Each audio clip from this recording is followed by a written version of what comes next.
Honorable Speaker, honorable members of the August House, I rise today as the leader of the political party NUTO, and also in my capacity as Deputy Minister of Health and Social Services, because this issue is a public health issue as well. And most importantly, as a woman and also as a mother, to put in front of this August House the subject of abortion, which is topical. I'm sure that the expectation of everyone in the House or outside there is for me to say legalize it. Honorable Speaker and members, I want to assure this House that my point of departure is totally from the legalizing or not of abortion. I remember that since I gave the notice, I have been bombarded by journalists wanting to find my opinion with regard to what are the reasons why I want it to be legalized. And my answer was, my motion was, or my notice was, let us discuss and debate. So where are you coming from the fact that I'm asking for the abortion to be legalized? Honorable Speaker, it's totally not about that. It is my conviction that for any decision to be taken in any matter, it is very important to understand, to comprehend the issue before any decision can be taken. I want to put it clear that I'm not bringing this topic here because it has been a topic of discussion, but as a woman, I'm very concerned about the health, the well-being, the safety of our young women and girls with regard to this topic. And I want to give a bit of a background, Honorable Speaker. A research in 2016 indicates that the annual number of abortions globally is estimated at 56.3 million, with 25% of pregnancies being ending in abortion. Sine and Meadow Simet in 2015 postulate that 6.9 million women in the developing world were treated for complications from unsafe abortion in the year 2012. In 2011, in its report, the World Health Organization speculates that unsafe abortion procedures led to more or less 13% of maternal deaths. Although the maternal ratio in Namibia is estimated to be 210 per 100,000 live births, the real impact of unsafe abortion to maternal deaths in Namibia is either not well known or documented. And this, Honorable Speaker, honorable members, can be attributed to the fact that currently abortion in Namibia is illegal and backyard abortion cases go unreported. There is secrecy around the whole issue, and that is why I am bringing it to this House so that we break that secrecy around the topic, which is a very important topic influencing the lives of Namibians. That is the gist of my motion, that as national leaders, we need to be open for debates on abortion That is very important so that we can weigh the pros and cons of it. Certain countries provide abortion in some circumstances. For example, South Africa and Mozambique, abortion is available on demand. While in countries such as Zimbabwe, Zambia, Botswana, Lesotho, etc., abortion is only available under certain circumstances. In other countries such as the Seychelles, Tanzania, Malawi, DRC, etc., abortion is only available in very extremely limited circumstances. Then one also finds that countries such as Angola, Madagascar, abortion is forbidden. Now, Namibia, we all know that it is illegal, but it is allowed under certain conditions or circumstances under the Abortion and Sterilization Act, Act number 2 of 1975, where the life of the mother or the unborn child is in danger, or the life of the mother is under threat, or there are medical evidence that the unborn baby might be born with severe disability. We inherited this law or act from South Africa. In 1996, South Africa amended that law, which is now called the Choice on Termination of Pregnancy Act, which was also amended again in 2008. While we are still using that old one in Namibia, especially in this era where the rights-based approaches on women's rights are being appreciated, that is maybe also the reason why we need to discuss this issue.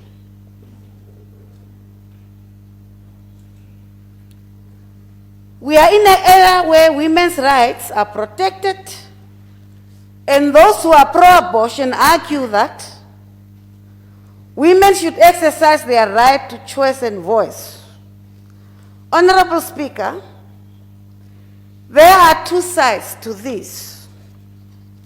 It is good to argue from a feminist point of view that it is the woman's body and she should have the right to decide. But where does one draw the line?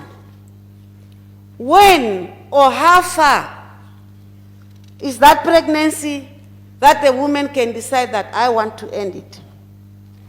I want to quote or cite a statement which says that it was a baby that came out. I lied to that person from whom I bought the abortion pill, and in fact I also lied to myself, because in this case this person pretended that she was in an early pregnancy, but when she carried out the abortion she realized that but it's a baby that came out. So the question is, for those, and I'm posing these questions, Honorable Speaker, because I said that I want us to look at both sides of this issue. When does life matter? Is the life of a 1 month inside your tummy less valuable? When does life start? Does life start when the sperm meets the egg? That moment of conception, that moment of fertilization. Some people argue that, well, a month or 2 weeks is not life.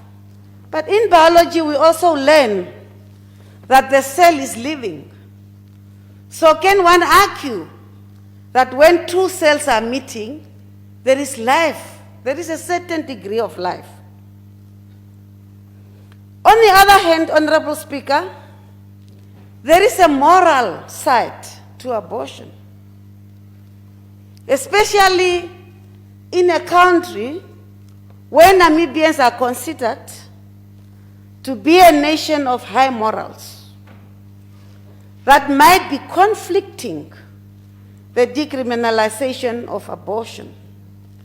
Hence, Honorable Speaker, honorable members, this is an issue that we need to approach with care, put all sides on the scale, and wait before taking any decision. I know that at the moment, on the social media, there are petitions that are ongoing. I happened to see another one this morning, which is pro-life, which is saying that we cannot allow the future generation's life to be ended or terminated. So it's an issue that we really need to talk about, debate on it, so that we can be more informed. Now, Honorable Speaker, whether abortion is legal or not, the fact is that there are women, there are young girls who carry out abortion. Whether it is traveling to other neighboring countries or whether carrying it in the backyards of our homes, it is taking place. And what is more important is that whether it is legal or not, abortion does not only affect the individual, it has an impact on the society. It has an impact on other systems in the society. My concern here is more on the psychological effect on women. It's a well-known fact that women, young and old, flock to neighboring countries, especially South Africa, where abortion has been legalized, to do abortion or to carry out abortion. What is very important to note is the fact that abortion is a traumatic experience, be it legal or not.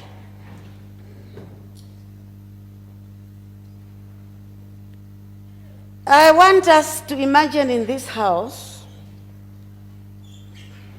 and some of these narratives are based on my work as a social worker. Imagine a young girl all by herself in a bed and breakfast somewhere in Cape Town, given an abortion pill from the health center to induce abortion. And when that fetus is out, to put it in a plastic bag, sleep in that room, waiting for the next morning to take it to the clinic, because it's necessary to take it, for them to see that it came out. Can we imagine the trauma that person is going through, besides the pain that the person might experience? The next morning, you take your plastic bag, get into a taxi, go to the clinic, leave it there, they make sure that it's out. You go back where you are catching the Inter-Cape to come back to Namibia. Inter-Cape, from Cape Town to Namibia, it's taking 23 or 24 hours, a day and a half. So sitting there in that bus, with pain, not only physical, but also emotional, because there are feelings of of shame, there are feelings of, why did I do it? Was it the right thing to do? And also the guilty consciousness. I know many cases where people, as soon as they arrived in the country, they visited health centers because the pain was unbearable. Just for the health staff to find out that a placenta was left inside her. And I remember a lot of young ones who said, this is an experience that I would not want to experience anymore. It's something that I would not want to do again. The psychological torture, the feelings of shame, the guilty consciousness is just too much. Honorable Speaker, I'm speaking about an abortion which was carried out in a legal manner in a country where it was legalized. In some instances, you talk, and you hear people saying, the sound, because they are using different types of methods, the sound of that machine is still stuck in my head. I can still hear that sound as the machine was sucking the fetus from my body. Yes, they use a machine. So this is legal abortion in a country where it is legalized.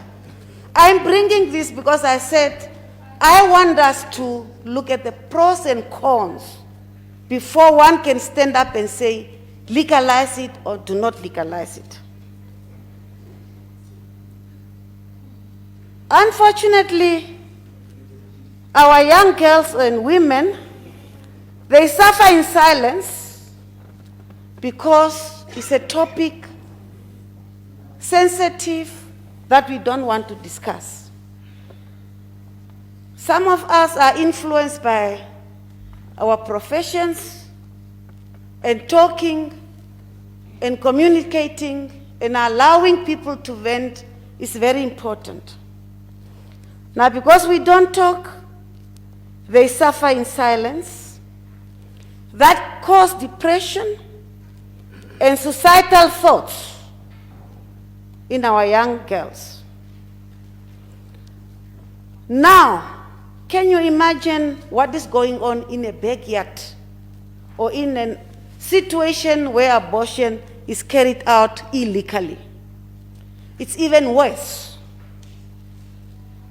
You can imagine the physical pain, but besides the psychological effects, this illegal abortion could also cause heavy or persistent bleeding, heavy abdominal pain, infections, damage to the cervix, scarring of the uterine lining, perforation of the uterus, damage to other organs, and in some cases, it causes infertility. You find people who are no longer able to have children because of illegal abortion. One might end up being paralyzed, or it can even cause death. And we see some of these things in our newspapers, and I want to cite an extract from a local newspaper. A young woman recovering under police guard at X hospital after an abortion attempt resulted in the death of a fully developed infant. She was given an emergency operation to try and save the baby. However, it was too late to save the life of the baby. The woman was officially charged with murder, allegedly used abortion pills to induce the termination. Now, nurses cannot, and that is why I said, Honorable Speaker, it's an issue that is affecting a lot of systems in our communities or societies. In these cases, nurses cannot refuse to attend to such cases. There is no way that a nurse can say, what you did was illegal and therefore I cannot assist you. This is a public health issue and they have to provide services. And that person become a patient, which is also putting some extra financial burden on the government or the ministry. Police officers also have to get involved, because we find cases where a fetus is picked up somewhere and the police are involved because they have to trace the culprit. So, as a result of that, as national leaders of this country, we cannot turn a blind eye. Whether legal or not, abortion is a reality in our society, and hence the need to debate on it, weigh the pros and cons, the advantages and disadvantages, in order for us as a country to make informed decisions. I'm almost done, Honorable Speaker.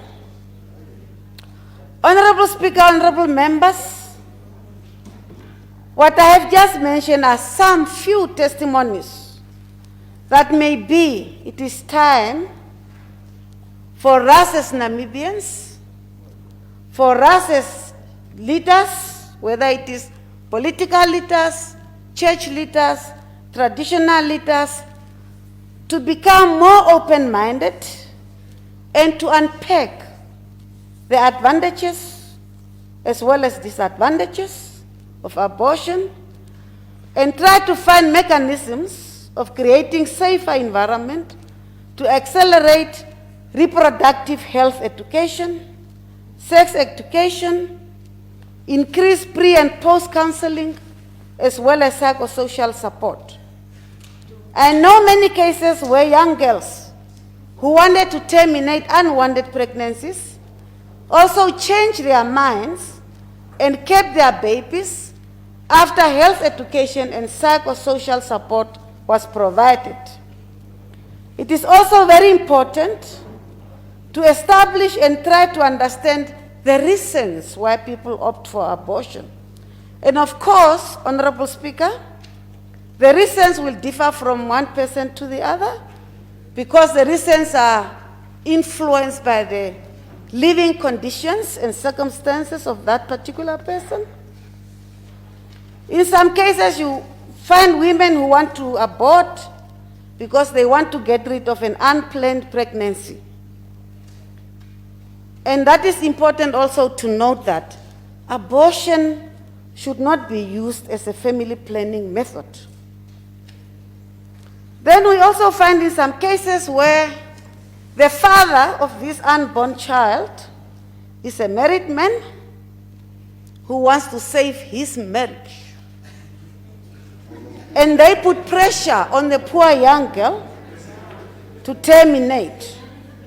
So there are many reasons, and the list can go on. So as I mentioned already, there are two schools of thoughts here, just like in any situation. Those who are for legalizing and those who are not for legalizing.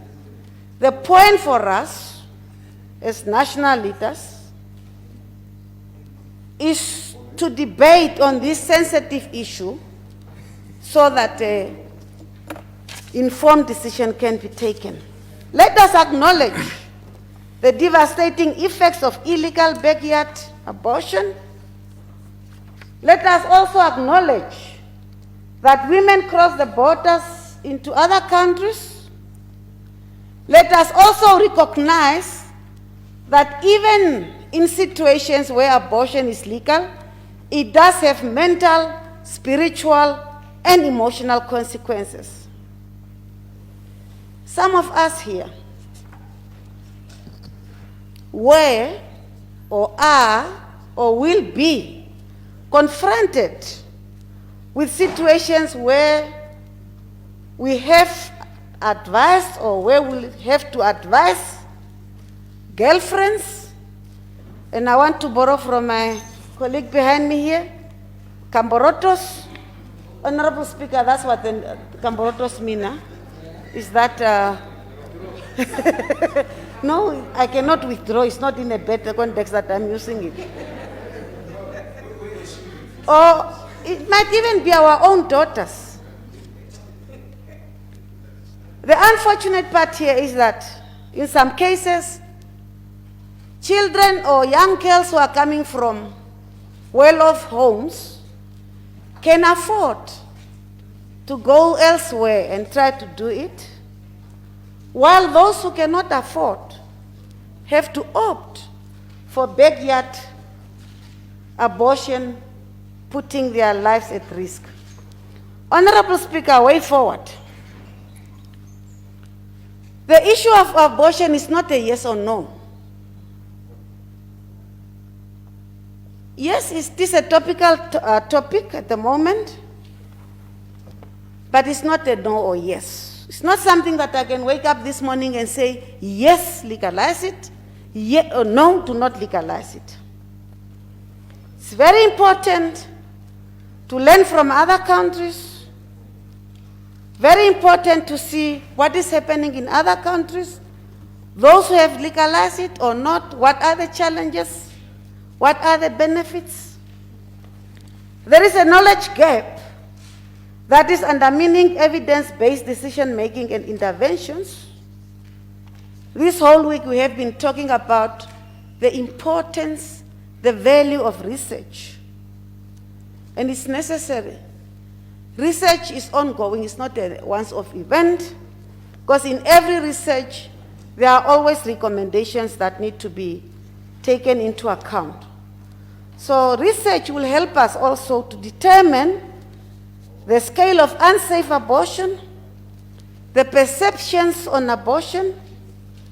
I know that here and there people are talking, but we want scientific evidence. The post-abortion care in Namibia, that is something that research can also help us to deal with. And of course, Honorable Speaker, I was in consultation with our legal department, also in the ministry, and the indication is that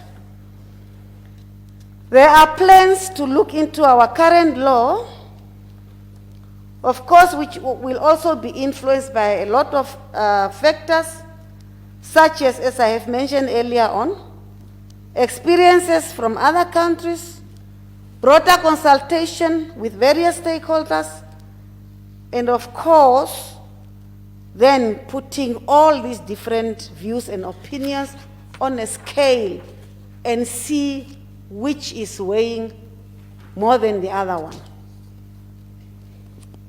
Of course, abortion has been the bone of contention in various discussions all over Namibia.